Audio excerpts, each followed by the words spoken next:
Assalamualaikum and hello everyone. This is a video presentation for our article review. Language is more than just a way to talk. It shows who we are, how we connect with others, and the culture we live in. In Introduction to Sociolinguistics, we have learned that language changes based on different social factors. Today, my group and I will talk about one of them, which is how age and gender affect the way we speak. Before I continue, let me introduce my group's members. We are consist of 5 people. My name is Tiniyatul Aina Jiha. We have Nur Atika Husna, Ana Hazrina Liza, Nur Fatih Amalin, and lastly Farah Nabila Dania. In this article review, we will be comparing 2 articles that discuss how age and gender influence language use. Have you ever noticed that we speak differently to older people compared to our friends? Or that men and women sometimes use different ways to show politeness? This is because language follows social rules that we may not even think about it. In this presentation, we will compare how these 2 articles explain age and gender differences in addressing others and showing politeness. This is important because language is not just about words. It also helps to shape relationship and society. So, let's get started and see what the study tells us about the way we speak. My name is Ana Hazrina. I will talk about articles summary. Both studies examine how age and gender influence language use, particularly in address forms. Mardeha, 2012, finds that in Persian-speaking communities, age is the primary factor in choosing formal, which is soma, or informal, which is tu, pronouns, with elders receiving more formal treatment. Gender also plays a role as men use informal terms more frequently than women. Similarly, Nazimi 2024 studied Dari-speaking students in Afghanistan and find that it shapes address choices more than gender, with elders dressed more formally. Both studies support sociolinguistic theories on power and hierarchy, showing that while traditional norms persist, gradual changes in language use are emerging. I will talk about summary article 1. Mahzad Mardeha 2012 study explores how age and gender influence the choice of address forms in Persian-speaking communities. The research finds that age is the most significant factor, with speakers using the formal pronoun soma when addressing older individuals as a sign of respect, while the informal tu is more common among peers and younger people. Gender also plays a role, as men are more likely to use informal pronouns than women, who tend to prefer formal speech even among their peers. The findings align with Brown and Gilman's 1816 Power and Solidarity model, suggesting that language reflects social hierarchy and relationship, while traditional norms of politeness and respect remain strong. The study indicates that societal attitudes toward formality are gradually evolving. I will talk about summary article 2. The study by Nazimi, Hatifi, Siddiqui, and Mirzad 2024 examines how age and gender influence address term selection among Dari-speaking students in the English department at Panjshir Higher Education Institute. Using qualitative and quantitative methods, the research finds that age is the primary factor, with elders receiving more formal address terms as a sign of respect, while informal terms are used among peers and younger individuals. Gender also plays a role, as both men and women tend to use more formal language when addressing the opposite gender, particularly when speaking to older individuals. The findings support sociolinguistic theories on power and hierarchy, showing that Afghan society maintains traditional communication norms, though subtle generational changes in language use are emerging. name is Paranamila Dania, and we will present about the discussion of gender and age. Author contributions based on article Mardiha 2012 and Nazimi ETAL 2024 examine age and gender in Persian and Dari address forms. Both studies find that age influences formality more than gender, with older individuals addressed more formally, reflecting hierarchical linguistic structures. For strength from both articles, both studies offer valuable insights into how age and gender influence address terms. They reinforce hierarchical linguistic theories and provide empirical data from university students. However, the weakness is there are some limitations. The small, non-diverse samples make it difficult to generalize the findings. Additionally, focusing only on university students excludes other social groups. Lastly, relying on questionnaires rather than real-life conversation may not fully capture how address terms are used in daily interactions. The article is next. So next I will talk about comparative analysis of gender and age in address form across different cultures. So address terms like Mr., Mrs., or even calling someone sir or ma'am are not just a random words. They actually reflect social norms and traditions. So let's start with gender. According to Mardiha 2012, traditional address terms such as Mr., Mrs., and Miss are used to show respect but also to indicate a woman's marital status. For example, Miss was for unmarried women and Mrs. was for married ones. However, as society started promoting gender equality, people began using neutral terms like Miss, which doesn't reveal marital status. In many places today, people even prefer using first name to make communication more equal and friendly. Now, let's talk about age.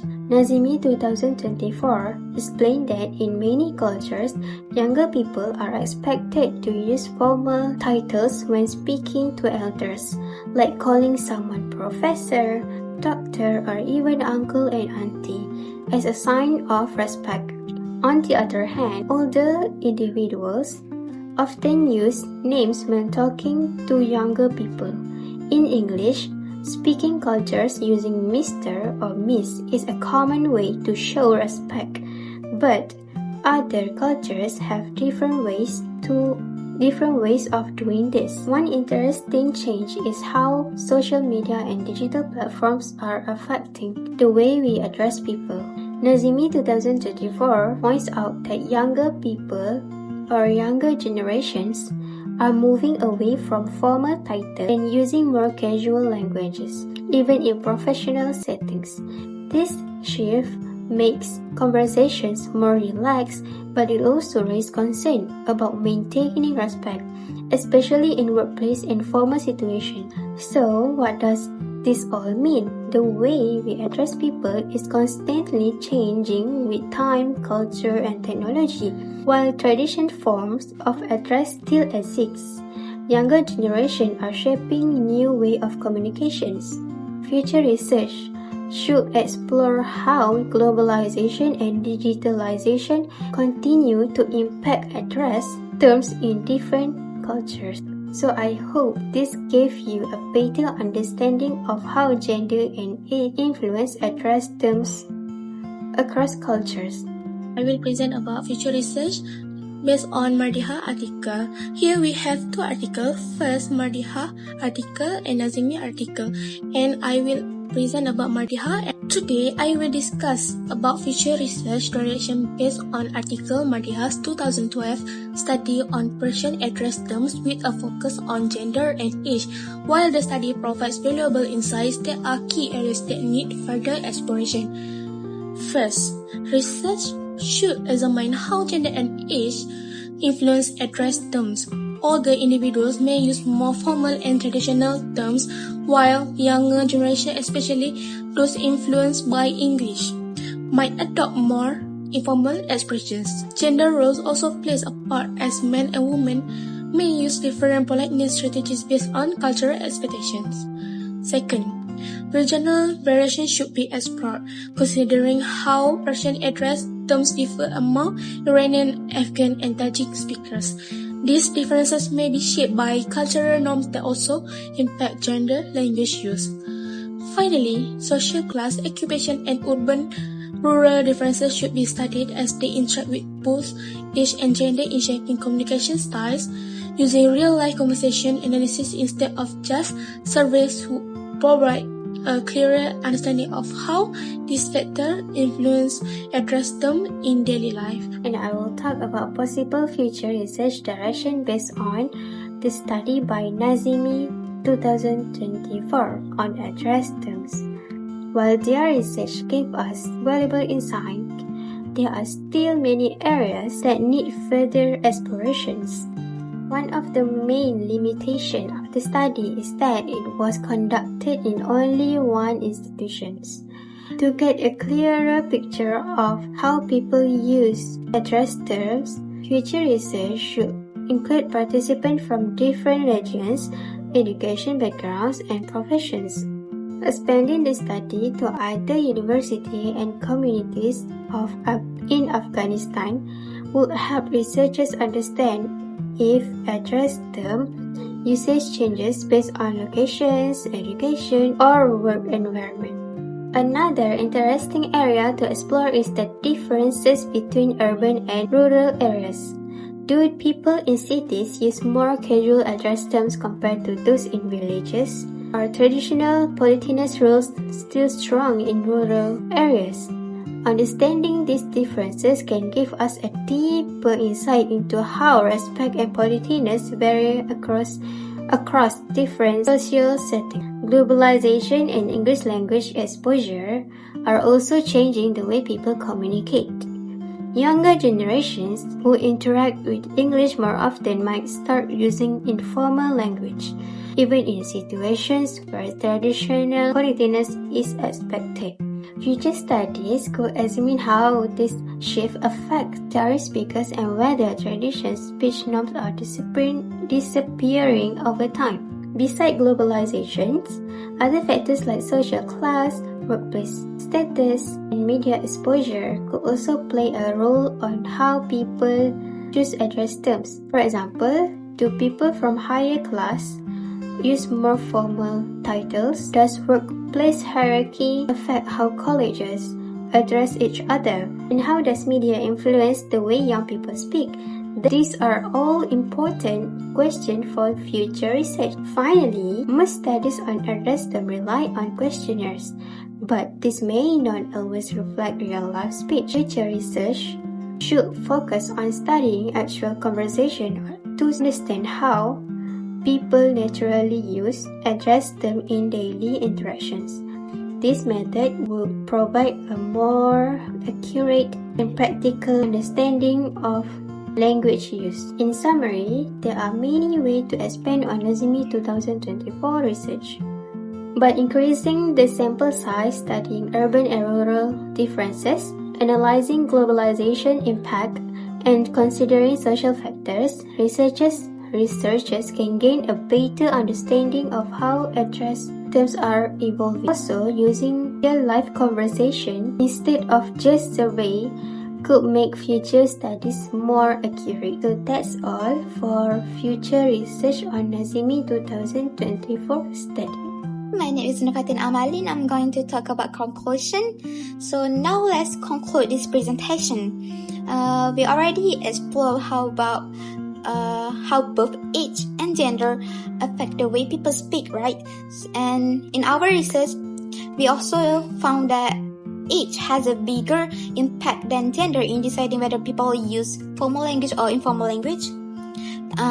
For younger people, they are usually speak more formally when talking to older people because as a sign of respect. But for older people, they are more flexible in how they are communicate with younger people, and they show that gender also play a role in how people talk, but it does not have a big issue or effect as age. Next, in our research, we also found that gender difference in women are expected to speak more politely than men, but this pattern is not the same in every society. And younger generation also are more adopting more relaxed and equal way of speaking even in a formal setting because of the modernization and globalization. And to sum up, while both age and gender shape language, age remains the stronger factors. However, communication styles are shifting due to modern technology and social change. So that's all from me. I hope this presentation has helped you to understand how age and gender shape the way we speak. So thank you.